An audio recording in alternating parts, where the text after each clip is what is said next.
ये मुबारक महीना, मुक़द्दस महीना, जिसको हम सरकार की आमद का महीना कहते हैं। यूं तो इसका नाम क्या है? रबीउल अव्वल। उस शाख इसको रबीउल नूर भी कहते हैं। सरकार की आमद का महीना है। और आज की शब के बाद जो आने वाली शब है कल की, ये शबे नूर है। इसी नूर की सुबह को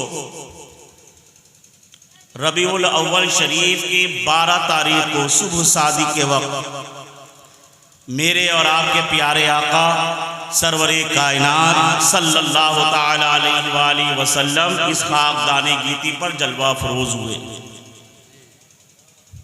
और इसी सिलसिले में अहले सुन्नत वल जमात हर साल सिर्फ बंगाल में नहीं, बिहार में नहीं, यूपी में नहीं, सिर्फ हिंदुस्तान में नहीं, बल्कि पूरी दुनिया में इस मौके से अपने आका की याद मनाते हैं, जिक्र जमील करते हैं। तरीक़ा अलग अलग होता है। कहीं इस तरीके से जलसों की महफिल होती है, कहीं दरूद व सलाम की महफिल होती है, कहीं जिक्र मुस्तफ़ा जलसों की शक्ल में किया जाता है इज्तिमाई तौर पर, कहीं दरूद व सलाम की महफिलें हो रही हैं, जिक्र मुस्तफ़ा हो रहा है। करते सब हैं, पूरी दुनिया में सरकार का जिक्र किया जाता। और क्यों ना किया जाए? सिर्फ इंसान ही नहीं बल्कि पूरी कायनात सरकार के आमद का जश्न मना रही है। तमाम आलम के जिन्न इंसान खुशी के नगमात गा रहे हैं।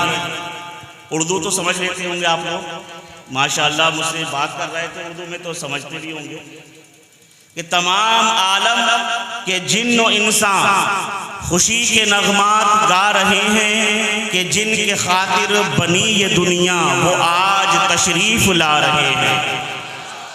तमाम आलम के जिन्न इंसान खुशी के नगमात गा रहे हैं, जिनके खातिर बनी ये दुनिया वो आज तशरीफ ला रहे हैं। अब बशर उनको कहने वालों, बशर की कोई मिसाल दे दे। कोई ये कहे कि हमारे नबी सिर्फ बशर हैं। एक बात याद रखिएगा, अहले सुन्नत वल जमात हम बशरियत का इनकार नहीं करते। हम ये नहीं कहते कि हमारे नबी बशर नहीं हैं। हम ये भी नहीं कहते कि वो नाउज़ बिल्लाह हमारी तरह बशर हैं। हम क्या कहते हैं? हम कहते हैं कि वो ऐसे बशर हैं कि ना उनसे पहले कोई उन जैसा बशर आया था, ना कयामत तक उनके बाद कोई उन जैसा बशर आएगा। बशर उनको कहने वालों, बशर की कोई मिसाल दे दो। वो डूबा सूरज, वो सिमत मगरिब, वो देखो आका बुला रहे हैं। और ज़माने भर का ये कायदा है, ज़माने भर का ये कायदा है कि जिसका खाना उसी का गाना। आदमी जिसका खाता है ना, उसकी तारीफ तो करता ही है ना। और अगर तारीफ ना करे तो उसको हमारे वहाँ क्या कहते हैं? नमक हराम। कि जिस थाली में खाया उसी में छेद कर दिया। तो खाने वाला जिसको अगर आपकी कोई एक वक्त दावत कर दे तो आप कहते हैं भाई बड़ा अच्छा आदमी है, भाई मुझे दावत करी और सह परिवार मुझे अपने वहाँ क्या कहते हैं इनवाइट किया, पूरे घर बार के साथ में गया, पूरे घर वालों को लेकर गया, बड़ा अच्छा आदमी है। तो जिसने आपको 1-2 वक्त खिलाया, आपको 2-4 वक्त खिलाया, आप उसको बड़ा याद करते हैं और बड़ा नाम लेते हैं।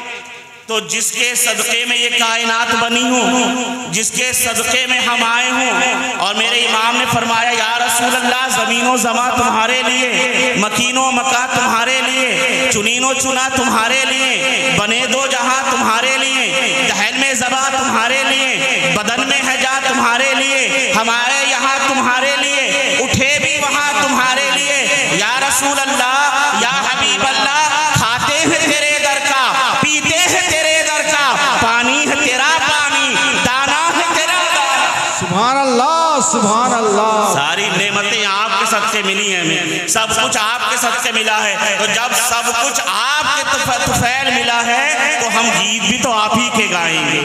जमाने भर का यह कायदा है कि जिसका खाना उसी का गाना, तो हम नेमतें जिनकी खा रहे हैं उन्हीं के गीत गा रहे हैं। तमाम आलम के जिन्नो इंसान खुशी के नगमात गा रहे हैं कि जिनके खातिर बनी ये दुनिया वो आज तशरीफ ला रहे हैं।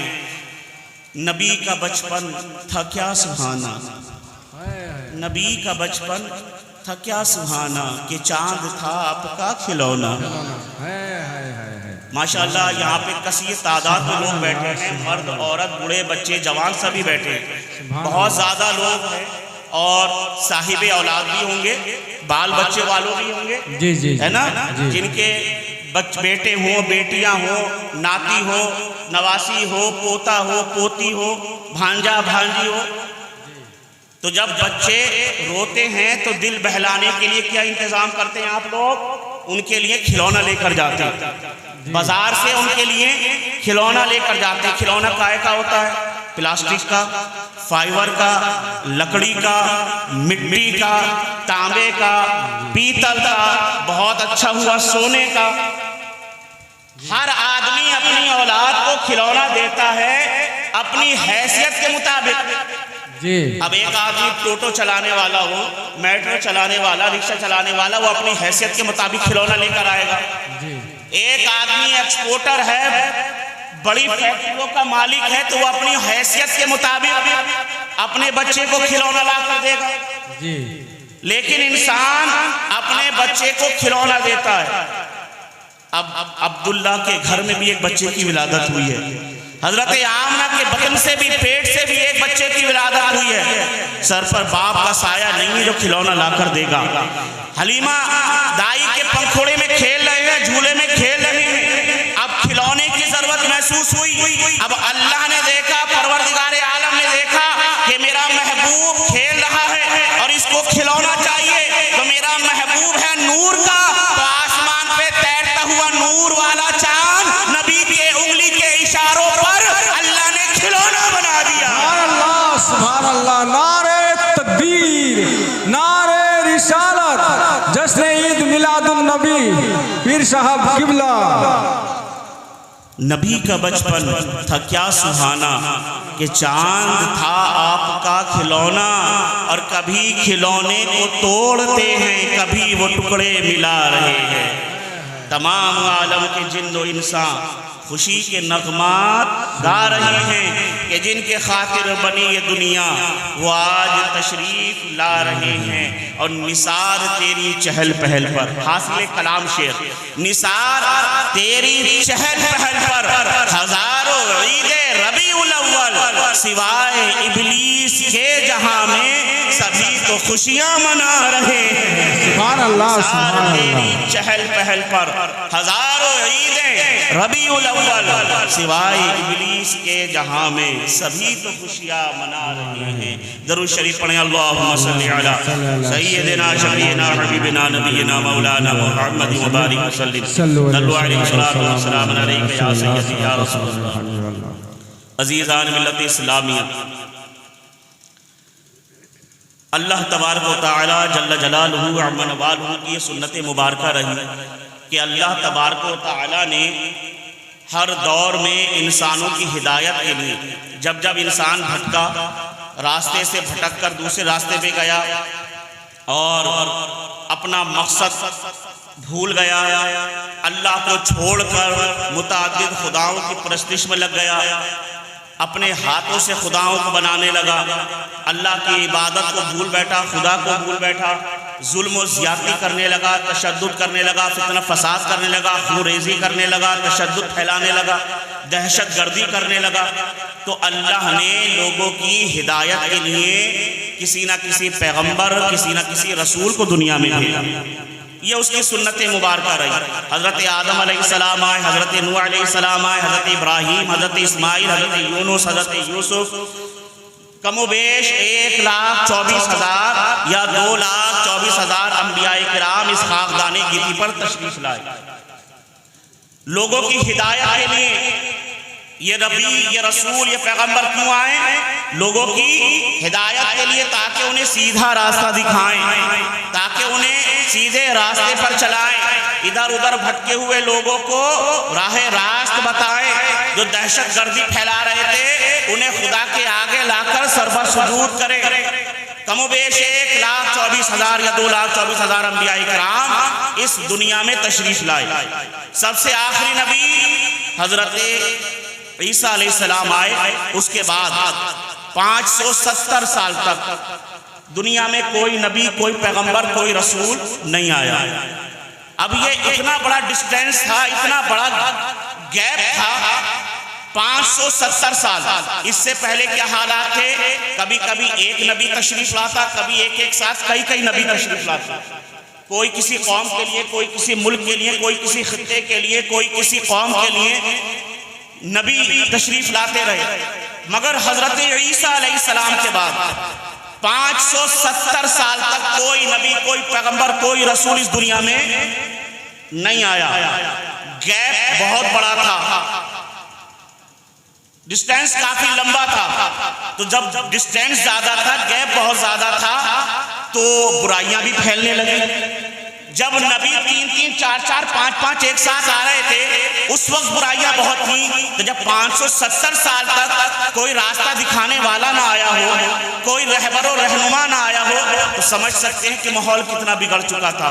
हालात बद से बदतर हो चुके थे, इंसान इस कदर बिगड़ चुका था, हालात इस तरह बिगड़ चुके थे, इंसान आपस में लड़ाई झगड़े करते और उसके बाद कुरेजी तक पहुंचती मामला।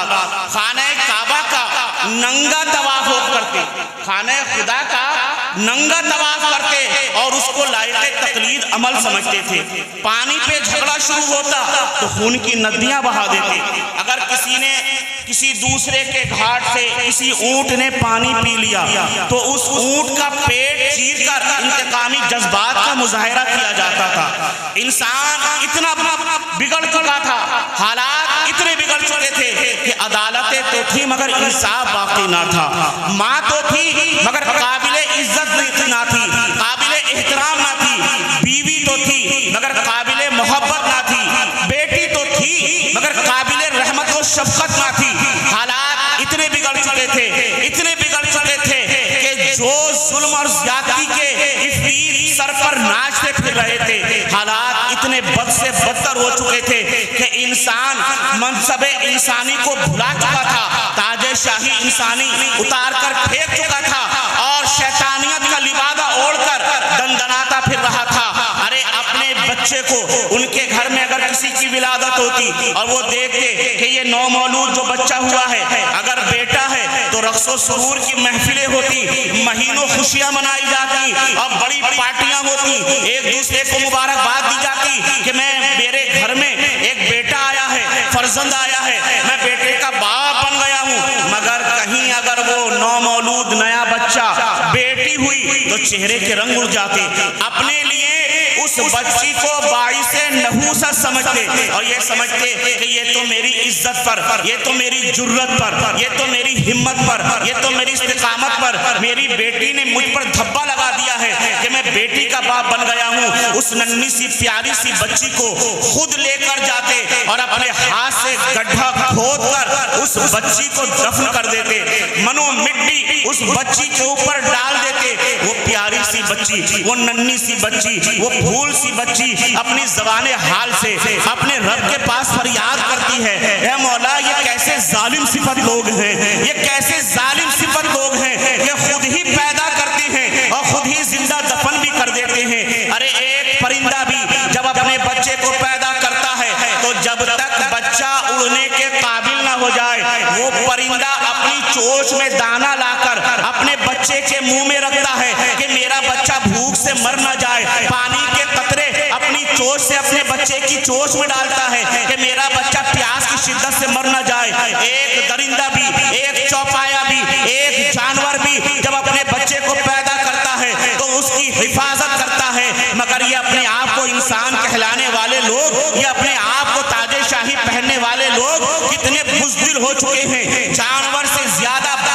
हो चुके हैं कि खुद ही पैदा करते हैं और खुद ही जिंदा दफन कर देते हैं। ऐ मेरे परवरदिगार, कोई आदम सफीउल्लाह भेज दे जो इन शैतान सिफत लोगों से हमें बचा ले। ऐ मेरे परवरदिगार, कोई इब्राहिम खलीलुल्लाह भेज दे जो इन नमरूद सिफत लोगों से हमें बचा ले। ऐ मेरे परवरदिगार, कोई मूसा कलीमुल्लाह भेज दे जो इन फिरौन सिफत लोगों से हमें बचा ले। वो प्यारी सी बच्चियां, वो फूल सी बच्चियां, वो नाजुक सी बच्चियां, वो नन्ही सी बच्चियां अपनी ज़बाने हाल से परवरदिगार के पास फरियाद करती हैं और रब्बे कायनात उनकी फरियाद को कबूल फरमाता है। और एक इनकलाब आता है, एक अजीम इनकलाब आया, एक बड़ा इनकलाब आया, एक चमकदार इनकलाब आया, एक बहुत शानदार इनकलाब आया। और लक़द मन्नल्लाहु अलल मुमिनीना इज़ बअस फ़ीहिम का मुज़्दए जाफ़िज़ा सुनने को मिला। और सुबह सादिक को 12 रबीउल अव्वल शरीफ को इस जमीन का मुकद्दर चमका,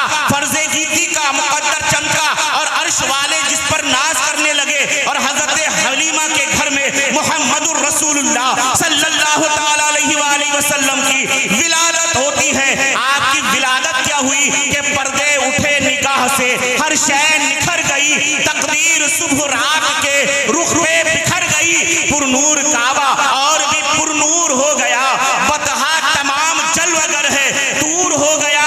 अब बरगो शजर निहाल हुए, झूमने लगे, आपस में एक एक का मुंह चूमने लगे। और तारीकियों का नाम मिटाकर जहान से उतरी उरू से सुबह नई आन बान से। अब बादल फिजाए दहर पे रहमत के छा गए, आई सदा सैयदे कौनैन आ गए। नारे तकबीर, नारे रिसालत, जश्न ईद मिलादुन नबी, पीर साहब किबला। बरगो शजर निहाल हुए, झूमने लगे, आपस में एक का मुंह चूमने लगे। तारीकियों का नाम मिटाकर जहान से उतरी उरू से सुबह नई आन बान से। बादल फिजाए दहर पे रहमत के छा गए, आई सदा सैयदे कौनैन आ गए। बज़्मे जहां में आज ये किसका वरूद है कि जिब्रील के लबों पे मुसलसल दरूद है। सुभान अल्लाह, सुभान अल्लाह। आज ये किसका वरूद है, जिब्रील के लबों पे मुसलसल दरूद है। अजीज़ान मिल्लत इस्लामिया, मेरे सरकार की विलादत हुई तो तारीख़ इंसानियत पलट गई, ज़माने के हालात बदल गए। जो रहज़न थे वो रहबर बन गए। कल तक जिन बच्चियों को नहूसत समझा जाता था, अपने माथे पर बदनामी का टीका समझा जाता था, आज हाल ये है कि वही पैगंबर आज़म सल्लल्लाहु अलैहि वसल्लम की तालीम है कि हुजूर ने फरमाया जिसने 3 बच्चियों की परवरिश की, सही तरबियत की, अल्लाह उसे जन्नत अता फरमाएगा। जिसने 2 की अल्लाह उसे भी जन्नत अता फरमाएगा। जिसने 1 बच्ची की सही से परवरिश की, अल्लाह उसे भी जन्नत अता फरमाएगा। कल तक जिन बच्चियों को अपने लिए नहूसत समझा जाता था, आज उन बच्चियों को अपने लिए बाइस रहमत समझा जाता है। ये किसकी तालीम का असर था? ये सरवर कायनात सल्लल्लाहु तआला अलैहि वसल्लम की तालीम का असर था। ये हुजूर के रुखे ज़ेबा का असर था कि जिसने सरकार को देखा और सरकार पे अपना सब कुछ कुर्बान किया, सरकार पर अपना सब कुछ फिदा किया। जिसने सरकार पे सब कुछ लुटा दिया, उसको अल्लाह ने वो इज्जतें अता की, वो मकाम अता किया, वो रुतबा अता किया, वो शोहरत अता की, वो बुलंदी अता की कि आज दुनिया उनके नाम ले रही है और नाम लेकर अदब से सर झुका रही है। और अल्लाह का कुरान उनके बारे में कहता है रज़ियल्लाहु अन्हुम व रज़ू अन्हु, कि अल्लाह उनसे राजी हो गया और वो रब से राजी। सुभान अल्लाह। ये किसके दम कदम की बरकत है? ये सब मेरे और आपके पैगंबर नबी करीम सल्लल्लाहु अलैहि वसल्लम की तालीम का असर। इसीलिए आज हमें भी चाहिए कि अपने नबी से मोहब्बत करें, अपने सरकार से मोहब्बत करें। हुजूर से हमारा रिश्ता जितना मजबूत होगा उतनी ही हमारी दुनिया भी अच्छी होगी और इंशाअल्लाह आखिरत भी अच्छी होगी। समझ में आ रही बात आपको? जी। गिरा तो नहीं गुजर रहा? भारी तो नहीं लग रहा?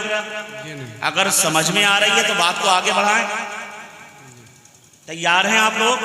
दरूद शरीफ पढ़ लिया। अल्लाहुम्मा सल्ली अला सय्यिदिना शफीना हबीबिना नबीना मौलाना मुहम्मद सल्लल्लाहु अलैहि सलातो वस्सलाम अला रसूलिल्लाह हबीबल्लाह सल्लल्लाहु तआला अलैहि वसल्लम।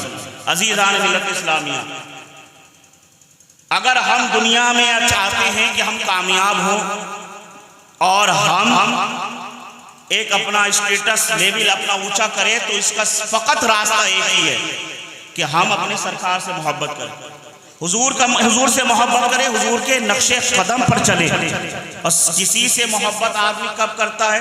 उस मोहब्बत को करने की 3 वजह होती है। कितनी? 3 वजह मोहब्बत करने की। या तो बहुत ज़्यादा हसीन हो, बहुत ज़्यादा खूबसूरत हो, और आजकल अल्लाह माफ़ करे हमारे कौम के नौजवान इस तरफ ज़्यादा चल दिए, खूबसूरती के पीछे इतने पागल हो गए, ना वो हसब व नसब देखते, ना कैरेक्टर देखते, ना ही वो लड़की हो या लड़का, मर्द हो या औरत, उन्होंने खूबसूरती को ही सब कुछ समझ लिया। नहीं देखते कि इसका कैरेक्टर कैसा है, इसका ख़ानदान क्या है, इसके वालिदैन क्या करते थे, है ना, ये कुछ कमाता है या नहीं, ये शरीयत का पाबंद है या नहीं। जबकि अल्लाह के रसूल सरवर कायनात सल्लल्लाहु तआला अलैहि वसल्लम ने फरमाया कि इंसान शादी 4 वजहों से करता है। मालो दौलत देखकर, हसब नसब देखकर, है ना, ख़ानदान देखकर और उसकी शराफत देखकर। तुम उसकी शराफत को तरजीह दो, यानी उसके कैरेक्टर को, है ना, कि वो नेक है या नहीं। और आजकल हमारे वहाँ शादी ब्याह करते वक्त यही चीज़ नहीं देखी जाती। पूरे मुआशरे को उठा के देख लिया आप। रिश्ता देखने जाएंगे तो पहले तो देखेंगे हाँ लड़की हो या लड़का कि ये खूबसूरत है या नहीं, क्वालिफिकेशन कितनी है, पढ़ा लिखा कितना है, नाउज़ुबिल्लाह मिन ज़ालिक। अब एक लानत ये चल चुकी है कि कितना पैसा देगा, कितना माल आएगा। अच्छा, फिर ये ख़ानदान जो है बड़ा पावरफुल है ना, कि इसमें नेता भी हैं और इसमें मिनिस्टर भी हैं, इनके ख़ानदान में क्या कहते हैं, मुखिया जी भी हैं और लड़ाकू इंसान है। अगर हमारा रिश्ता इस ख़ानदान से हो गया तो हम मजबूत हो जाएंगे। जबकि मेरे और आपके पैगम्बर सरवर कायनात सल्लल्लाहु अलैहि वसल्लम का फरमान आली शान है कि अगर तुम किसी से दौलत के खातिर शादी करोगे तो अल्लाह तुम्हारी गुर्बत मुकद्दर बना देगा और गरीब होते जाओगे। और अगर तुम किसी से शोहरत के लिए तुम उससे शादी करोगे, रिश्ता जोड़ोगे, तो तुम्हारे नसीबे में क्या आएगी? जिल्लत आएगी। हाँ, शादी करने के लिए क्या चीज़ ज़रूरी है कि हम ख़ानदान देखें कि उसका हसब व नसब कैसा है, लड़की या लड़का नेक कितना है, शरीयत का पाबंद कितना है, दीन पर चलता कितना है। मगर अफसोस आज हमारे वहाँ यही चीज़ नहीं देखी जाती। वो कहते हैं चलो भाई ये तो हो ही जाएगा। बहरहाल अल्लाह सबको तौफीक दे। पहली चीज़ हम क्या देखें? लड़की का हसब व नसब, यानी ख़ानदान कि ख़ानदान कैसा है, लड़के का ख़ानदान कैसा है। ख़ानदान अच्छा होगा, नेक होगा, शरीयत पे चलने वाला होगा तो इंशाअल्लाह ज़िंदगी हंसी खुशी गुजर जाएगी। तो फिलहाल बात दूसरी तरफ चली जाएगी। मैं कुछ और अर्ज़ कर रहा था, फिर इधर बात लंबी हो जाएगी कि इंसान मोहब्बत करता है 3 वजहों से। कितनी वजह से मोहब्बत होती है? 3 वजह। पहली कौन सी है? खूबसूरती, हुस्न व जमाल। किसी की खूबसूरती देखी और उस पर पागल हो गया, है ना। माँ बाप समझा रहे हैं, नहीं मान रहा। अब फिर होते भाई हजरत कुछ करा दिया, दुआ तावीज़ कर दो या कुछ झाड़ फूक कर दो या कुछ खिला दिया लौंडे को। बहरहाल दूसरी वजह उसका कमाल, बहुत हुनरमंद है। हजरत से मैं मोहब्बत करता हूँ क्योंकि बोले हजरत की तकरीर बड़ी शानदार होती है। ये हजरत हुनर है कि हजरत तकरीर बड़ी शानदार करते हैं। फला मिस्त्री बहुत अच्छा कारीगर है, बहुत अच्छा आर्टिस्ट है, बहुत अच्छा कलाकार है, तो उसके हुनर की वजह से, उसके कमाल की वजह से, उसके कमाल की वजह से लोग उससे मोहब्बत करते हैं।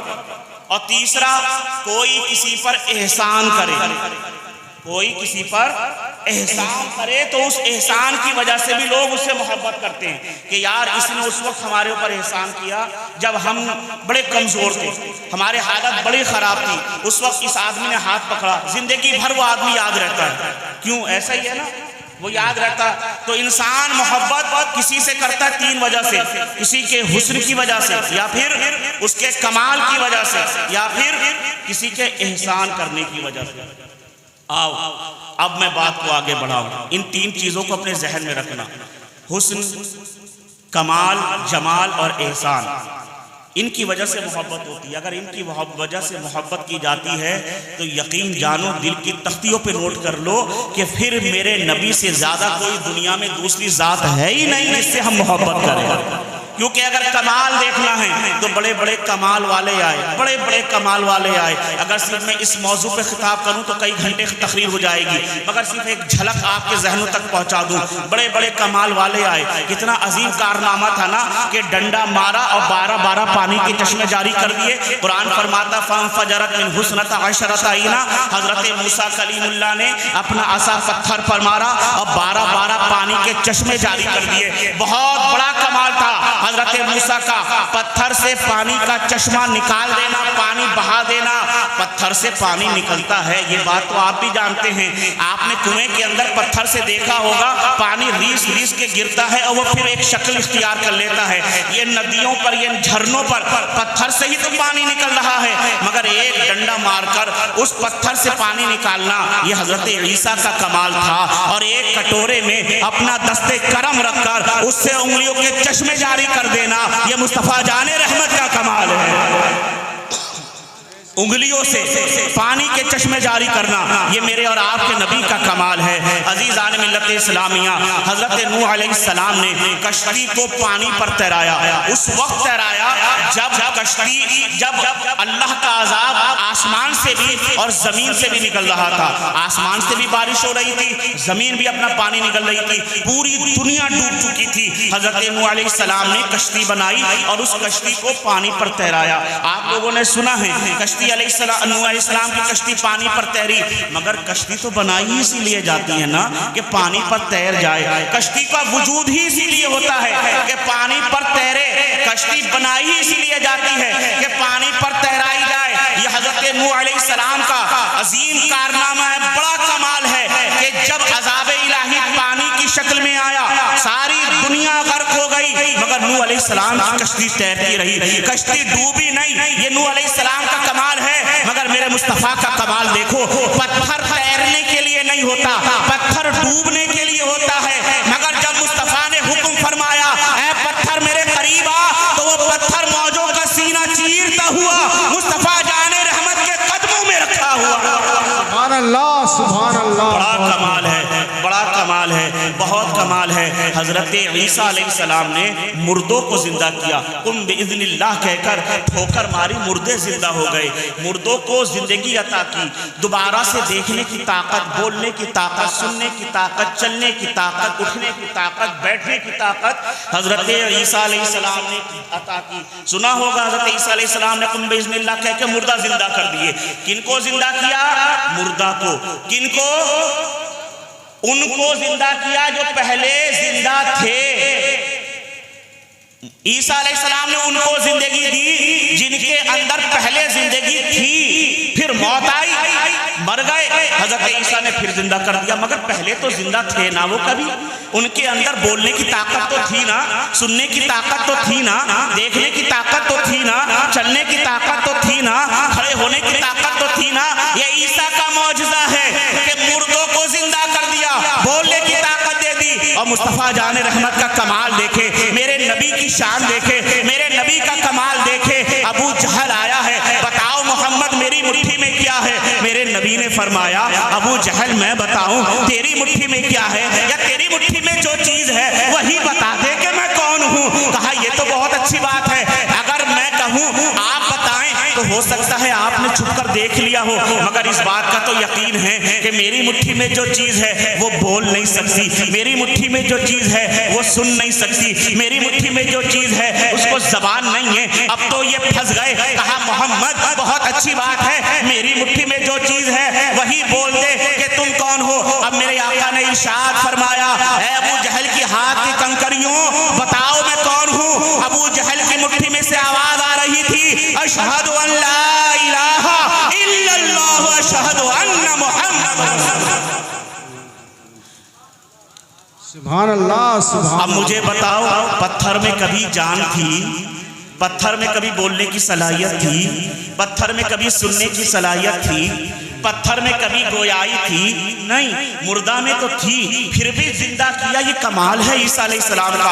हम इनकार नहीं करते, मगर हम ये कहते हैं कि जो कमाल अल्लाह ने सारे नबियों को फर्दन फर्दन अता किए, वो सब के सब मेरे नबी में जमा फरमा दिए। हजरत आदम की आदमियत हो, या हजरत नूह की तबलीग, हजरत इब्राहिम की खिल्लत हो, या जनाब इस्माइल का ज़बह इसार, हजरत मूसा का जलाल हो, या हजरत ईसा का कमाल, हजरत अय्यूब का सब्र बेमिसाल हो, या हजरत यूसुफ का हुस्न बेमिसाल। जितनी खूबियां अल्लाह ने तमाम अंबिया को दी थी और जितने नबियों को दी थी, वो सब की सब मेरे मुस्तफ़ा में जमा फरमा दी हैं, वो मेरे नबी में जमा फरमा दी हैं। किसी ने क्या ही प्यारी बात की, हुस्न यूसुफ का हुआ एक जहां में चर्चा, एक नजर जिस पे पड़ी उस पे हुआ खशदारी।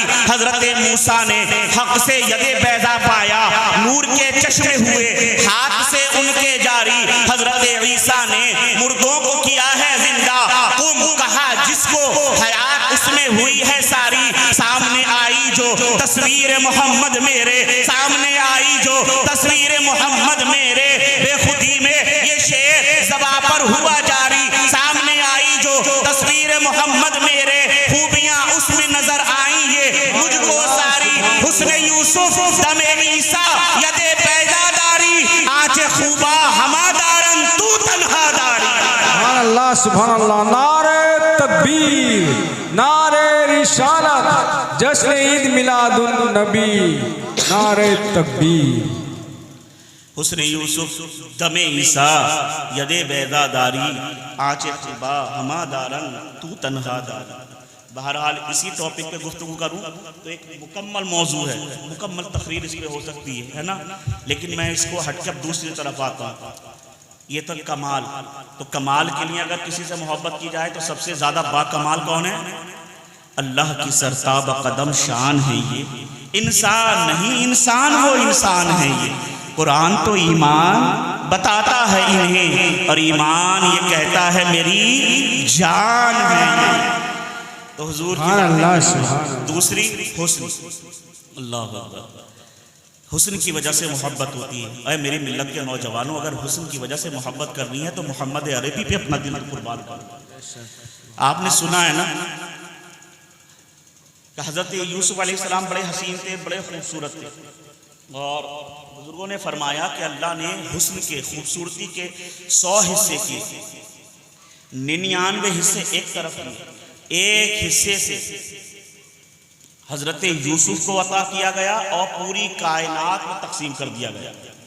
ये जो आप कश्मीर की वादियाँ और स्विट्ज़रलैंड के दिलकश हसीन पहाड़ और ये आपके झरने, ये नदियाँ, ये तालाब और ये बड़ी खूबसूरत जो दुनिया देख रहे हैं ना, ये उस 99 हिस्से को काटकर एक हिस्सा, उसका भी आधा हिस्सा जो पूरी दुनिया में तकसीम हुआ वो है, और आधा हिस्सा हजरत यूसुफ को तन्हा दिया गया, और 99 हिस्से मुस्तफ़ा जाने रहमत को अता कर दिए गए।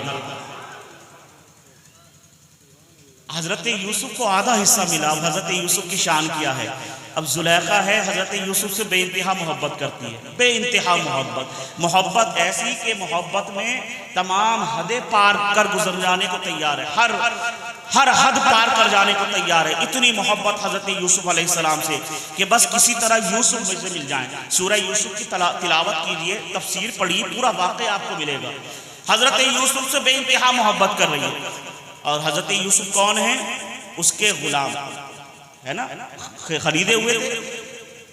अब जुलेखा मोहब्बत कर रही है। जुलेखा की सहेलियों को जब ये बात पता चली ना, उसकी सखियों को, उसकी सहेलियों को, उसकी दोस्तों को, तो उन्होंने जुलेखा को ताना दिया कि जुलेखा बावली हो गई है, पागल हो गई है। अरे मोहब्बत करनी थी, इश्क करना था तो लेवल तो देखती।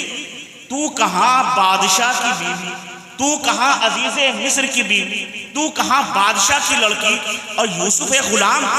दिल दिया है तो गुलाम को, मोहब्बत की है तो गुलाम से, इश्क किया है तो गुलाम से, आंखें दो चार की हैं तो गुलाम के साथ। अरे मोहब्बत करनी थी किसी बादशाह से करती, किसी शहजादे से करती, अजीज मिस्र से करती, अपना लेवल तो देखती। जुलेखा समझ गई कि अभी तक इन्होंने मेरे यूसुफ को देखा नहीं, अभी तक इन्होंने मेरे यूसुफ को देखा नहीं है, तभी ये बातें कर रही हैं। अगर ये यूसुफ को देख लें तो ऐसा नहीं कहेंगी। जुलेखा ने कहा चलो भाई बहुत अच्छी बात है, आओ तुम एक दिन मेरे वहाँ दावत पर आओ, दावत खाने के लिए। आप कुरान की तफसीर बयान कर रहा हूँ अपने लफ्जों में। जुलेखा ने कहा आओ भाई मेरे घर दावत खाने आओ। अब मिस्र की औरतें, कोई बादशाह की बेटी है, कोई बीवी है, कोई बहन है, कोई रऊसाए मिस्र की बीवी बेटी बहन है, सब बड़े लेवल की हाई क्लास लेडीज वहां पर जुलेखा के घर में मदऊ की गई हैं। अब वो आई हैं जुलेखा का घर खाना खाने के लिए।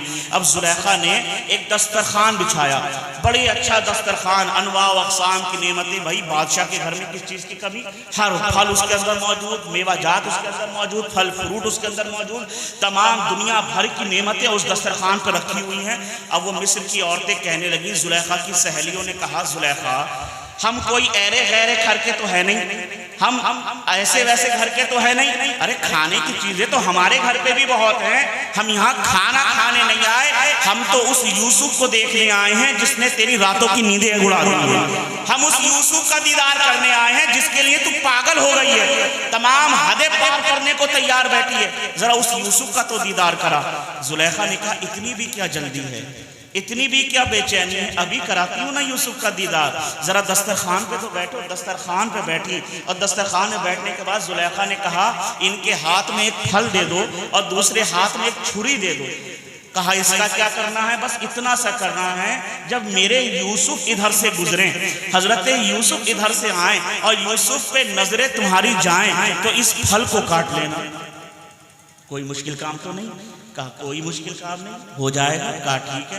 एक हाथ में उन औरतों के, जुलेखा की जो सहेलियां थी, सखियां थी, उनके हाथ में फल दिया, दूसरे हाथ में छुरी दी गई और छुरी रखी हुई है और उधर हजरत यूसुफ अलैहिस्सलाम पर्दे के पीछे हैं। अब जुलेखा ने कहा ऐ मेरे यूसुफ जरा पर्दे से बाहर आइए। कुरान अल्लाह का फरमाता है जब हुस्ने यूसुफ बेनकाब हुआ है, जब चिलमन हटा है, जब पर्दा उठा है, वो माहे किनानी बेनकाब हुआ है, जब उनकी नजरें हजरत यूसुफ पे पड़ी हैं, उसने यूसुफ को देखा है, यूसुफ के जमाल को देखा है, यूसुफ की खूबसूरती को देखा है, यूसुफ के हुस्न को देखा है, तो फल काट रही थी। कुरान फरमाता है वक़त्ताना अयदियहुन्ना वक़ुल्ना हाशा लिल्लाहि मा हाज़ा बशर इन हाज़ा इल्ला मलकुल करीम। वो यूसुफ को देखते देखते, फल काटते काटते अपनी उंगलियां काट बैठी और बेखुदी में पुकार उठी कि ये कोई आम इंसान नहीं है, ये तो अल्लाह का मुकर्रब फरिश्ता मालूम देता है।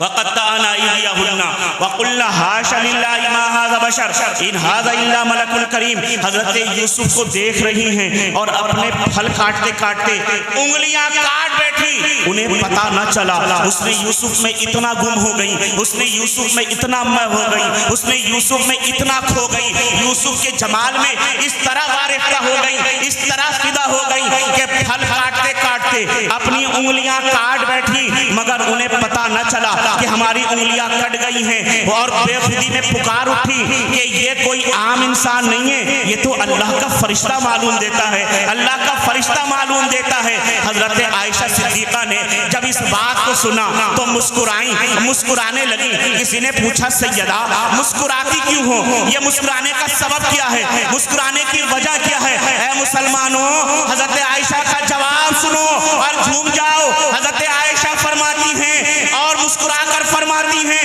कि मिस्र की औरतों ने यूसुफ को देखा था, अपनी उंगलियां काटी थी, अगर मेरे नबी के जमाल को देखती, मेरे नबी के रुखसार को देखती, मेरे नबी के चेहरे को देखती तो उंगलियां नहीं काटती, अपने दिल काट कर रख देती। नारे तकबीर, नारे रिसालत, नारे तकबीर, नारे इसारत, जश्न ईद मिलादुन नबी।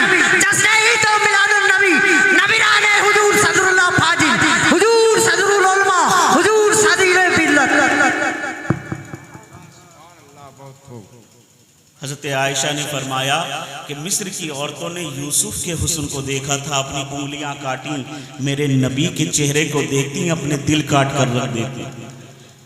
अल्लाह ने मेरे नबी के चेहरे पर लाखों पर्दे डाल रखे आपके हुस्न जमाल पर। ये तो वो चेहरा है जिनको, अच्छा एक चीज, उधर मिस्र की औरतें हैं और इधर अरब के जवान हैं, अरब के मर्द। एक चीज, जब जिनसियत मुख्तलिफ होती है ना, जिनसियत मुख्तलिफ होती है तो अट्रैक्शन बढ़ जाता है। मिसाल के तौर पे फितरी इंसान की आदत है, अल्लाह सबको, हमें, आपको, हमारी नस्ल को, आने वालों को इस फितने से बचाए। लड़की खूबसूरत, लड़के का डायरेक्शन उसकी तरफ हो जाता है, लड़का खूबसूरत, लड़की की नजर बहक सकती है। अल्लाह बचाए, ये अजाब है ना, ये अजाब है। अल्लाह बचाए, आमीन तो कह दो, जोर से कह दो। क्या दिल में कोई इरादा है? आमीन कहने में क्या बुराई, आमीन है ना। मैं बात कर रहा हूं, गौर से सुनिएगा, समझिएगा बात को, गहराई बात की। लड़की खूबसूरत, लड़का उसकी तरफ झुकाव होता है, लड़का खूबसूरत, लड़की का झुकाव होता है। ये फितरी इंसान की फितरत है। अल्लाह इस फितरत से हमें पाक करे और हमें सच्ची अच्छी मोहब्बत नसीब करे, मगर ये फितरत है। तो हजरत यूसुफ की खूबसूरती के आगे मिस्र की औरतों का झुकना, अपना दिल दिमाग खो बैठना, ये फितरत इंसानी भी थी। मगर इधर मुस्तफ़ा के हुस्न का क्या आलम है कि उधर मिस्र की औरतें हैं और इधर अरब के जवान हैं, इधर अरब के मर्द हैं, और वो भी वो मर्द जो दुनिया में सबसे ज्यादा दिलेर और शुजाअत और बहादुरी वाले मर्द मशहूर हैं। अरब के मर्द, मर्दाने अरब, जिनकी जवानी और जिनकी बहादुरी के किस्से बेमिसाल, जिनके हौसले और हिम्मत की, शुजाअत की आज तक लोग मिसाल देते हैं। अरब के वो बहादुर मर्द हैं और मुस्तफ़ा के चेहरे को देख रहे हैं, अपनी गर्दनें कटवा रहे हैं। मुस्तफ़ा के चेहरे को देख रहे हैं, अपने बाजू कटवा रहे हैं। बद्र आया तो कट गए, वो कभी ओहद में कट गए, कभी खैबर में कट गए, कभी खंदक में कट गए। मुस्तफ़ा के चेहरे को देखा, करबला में कट गए। मुस्तफ़ा के चेहरे को देखा, अरे जिन्होंने मुस्तफ़ा के चेहरे को करीब से देखा, वो हुजूर के चेहरे पर अपनी जानें कुर्बान करते चले गए।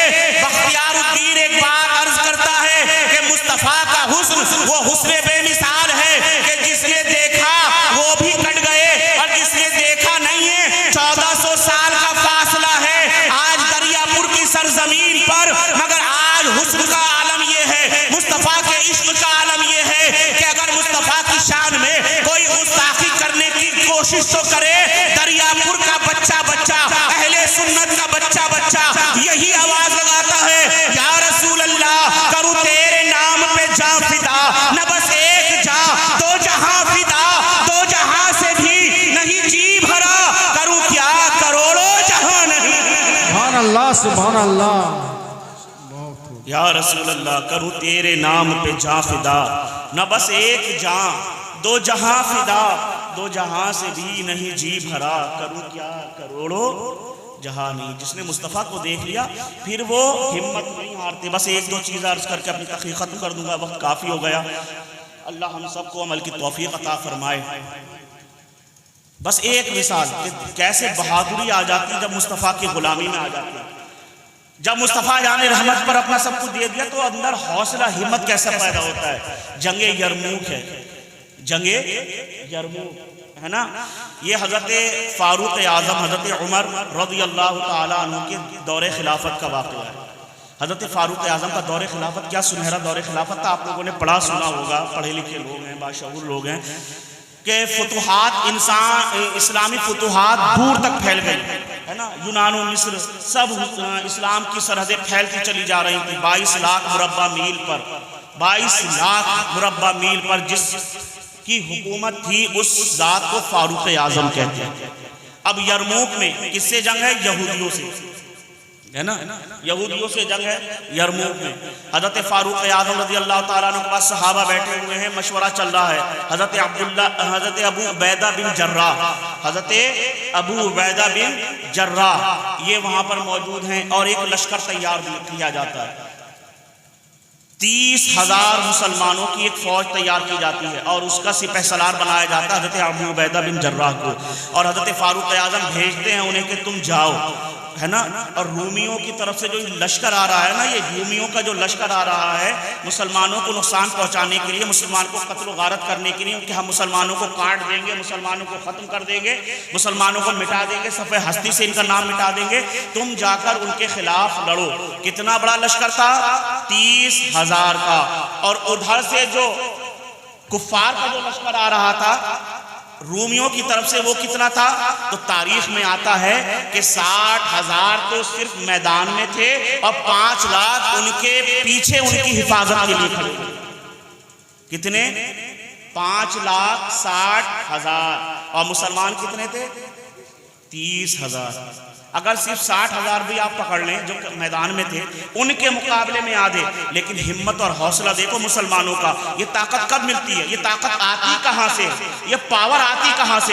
हजरत उमर फारूक रज़ियल्लाहु ताला अन्हु एक लश्कर तैयार करते हैं, 30,000 नौजवानों पर मुश्तमिल, सहाबाए किराम पर मुश्तमिल एक लश्कर तैयार होता है, सहाबाए ताबई हैं, और वो लश्कर आता है यरमूक के मैदान में। अब हजरत अबू उबैदा बिन जर्राह उस लश्कर के कमांडर एंड चीफ हैं, जर्नैल हैं, उस लश्कर को तैयार कर रहे हैं, उस लश्कर की कमांड अपने हाथ में लिए हुए हैं हजरत अबू उबैदा बिन जर्राह। अब मैदान में लश्कर पड़ा हुआ है, उधर रूमियों का लश्कर है, इधर मुसलमानों का लश्कर है, उधर 60,000 रूमी, इधर 30,000 मुसलमान। अब हजरत अबू उबैदा बिन जर्राह एक मीटिंग कायम करते हैं, मजलिस मुशावरात, चंद चुने हुए सहाबा को बुलाया और जो बड़े कमांडर थे, बड़े जर्नैल थे, जंगजू सिपाही थे, उनको बुलाया। अब बैठकर मीटिंग हो रही है, बताओ इनके साथ क्या किया जाए, कैसे लड़ा जाए, कैसे हराया जाए, कैसे इनको भगाया जाए, इस्लाम को फतह कैसे मिलेगी, हम अपना फतह का झंडा कैसे गाड़ेंगे। हजरत अबू उबैदा बिन जर्राह ये मीटिंग कर रहे हैं। एक सहाबा खड़े हुए अर्ज करते हैं, ऐ अबू उबैदा बिन जर्राह, आपने हमें यहाँ बिठाया है तो हमें सुनिए, ये 30,000 का जो हमारा लश्कर है, सामने 60,000 कुफार हैं, तो हमें 30,000 को भेजने की जरूरत नहीं है, आप सिर्फ 6,000 को इजाजत दीजिए, हम जाकर उनके सीने दहला कर आ जाए।